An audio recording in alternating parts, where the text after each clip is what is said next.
이 사건에서는 결정적으로 그 무죄 증거가 뭐였냐면 죽은 아이의 사망 원인과 사망 추정 시각이었습니다. 사실 사망 원인이 외상성 경막하 출혈이었습니다. 뇌출혈이었죠. 근데 우리가 외상성 경막하 출혈이 뭔지 어떻게 합니까? 그래서 제가 이게 뭘까 하다가 이제 이거 인터넷 쳐보기도 하고 했더니 이게 쉽게 안 죽는 것 같아요. 그래서 이제 이걸 가지고 법의학자분들 여러 명한테 제가 메일을 보냈어요. 근데 딱 한 분이 응해 주시더라고요. 누가 응해 주셨냐면은 서울대 법의학과 이윤성 교수님이 법정에 나와서 증언을 해달라고 부탁드렸더니 증언 때 서주셨습니다. 아무런 대가 받지 않고. 이 억울하게 옥살이한 사람들의 자백 내용은 뭐였냐면은 5월 14일 새벽 3시경에 수원역에서 죽은 아이를 만나서 고등학교까지 걸어갔고 새벽 3시 40분부터 폭행을 시작했다는 거였어요. 근데 외상성 경막하 출혈이라는 것은 서서히 진행된다는 겁니다. 그래서 사망 원인의 관점에서 보면 새벽 3시 40분에 폭행이 시작됐는데 7시에 죽어? 이게 설명이 안 된다는 거예요. 그리고 사망 추정 시각도 측정을 해보니까 전날에 사망한 것 같이 보인다라고 그렇게 법의학적으로 판단이 됐었거든요. 법의학적 관점에서의 도움이 또 있었어요. 그 당시에. 2심 판사가 결국 무죄를 한 거잖아요. 네. 근데 2심 판사가 어떤 마음으로 저걸 뒤집었을까? 왜냐하면 7명이 다 자백하고 있었던 사건을 여러 정황만으로 틀기는 너무 어렵거든요. 왜냐하면 그걸 뒤집을 만한 정황이 있다면 그보다 더 큰 뒤집지 말아야 될 정황이 또 있을 수 있고 또 생각나는 거거든요. 그렇죠. 근데 이제 이제는 좀 알겠어요. 그러니까 결국에는 그 법의학적 관점에서 공개한 게 굉장히 주요했던 거고. 제가 어떤 일이 있었냐면 정확히 보셨습니다. 아무리 모순이 있다 하더라도 그렇죠. 정말 이미 형이 확정된 2명 중에 1명이 끝까지 번복을 안 하고 있었거든요. 네. 근데 그 1명이 2심에서 번복했습니다. 아.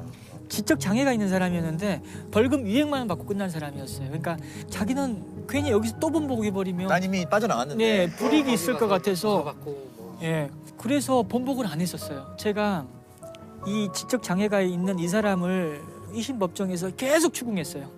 모순을 계속 추궁했는데 끝까지 번복을 안 했어요.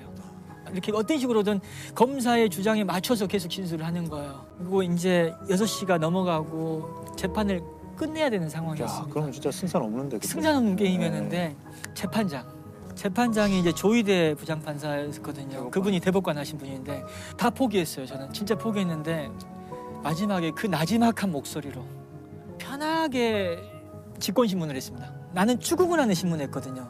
재판장님은 친구가 되어 주더라고요. 이 직권의 신문을 해 나가니까 어느 순간에 고개를 축 숙이고 있다가 눈이 빨개져가지고 고개를 들면서 판사님 말이 맞아요라고 해버렸어요. 번복해버렸어요. 근데 판사님이 번복시켰는데 이게 지적 장애인의 번복이고 지금까지 계속 여러 번 진술하던 걸 갖다가 딱 한 번 번복한 거다 보니까 이게 대법원에서 이제 다른 판단을 받을 수가 있거든요. 근데 그 판사님이 판결문에다 뭐라고 썼냐면은 나는 봤다. 이 사람의 진술 번복은 지적 장애나 이런 것에 전혀 영향을 받은 것 같이 보이지 않았다. 이 진술 번복은 아주 자연스러웠고 지적 능력이 부족하다 하더라도 이 진술 번복의 어떤 신빙성이나 임의성에 대해서 문제 토를 달지 말아라. 또 그렇게 판결문에 써버렸어요.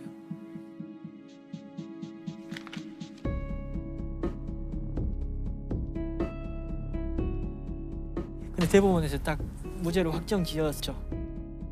범인을 찾지 못한 채 이 사건 피의자로 지목됐던 7명이 모두 누명을 벗었습니다. 피고인의 진술이 일관되지 못하고 수사기관의 회유에 의해서 진술됐을 가능성이 있다고 보아 뒤이어 작년 10월엔 정 씨가 어제는 마지막 피의자 강 씨까지 재심을 통해 무죄 판결을 받았습니다. 제가 이 사건을 꼭 얘기하고 싶었던 이유는 뭐냐면 이 사건의 어떤 사람 얘기를 좀 해보려고 했던 거죠. 대개 사건이 해결되면 변호사한테만 주목을 해요. 변호사만. 변호사가 무죄 받은 걸로 다 그렇게 생각하고. 근데 이 수원 사건은 참 많은 사람들의 도움이 있었는데 노숙인들 재심을 할 때 그 노숙인 재심은 노숙인을 돌보던 신부님이 있었기 때문에 가능했거든요.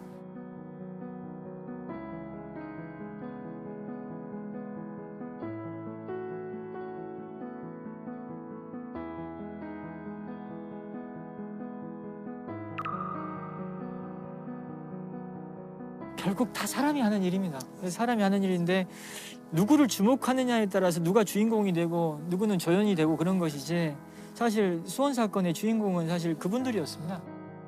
뭔가 선한 사람들의 네트워크라고 해야 될까? 우리 안전망이라고 뭐 경제적 안전망, 제도적 안전망이 막 이야기하지만 사실은 실제로 눈에 보이지 않지만 또 그런 참 그런 좋은 마음을 가진 사람들의 망이 있는 것 같아요. 네.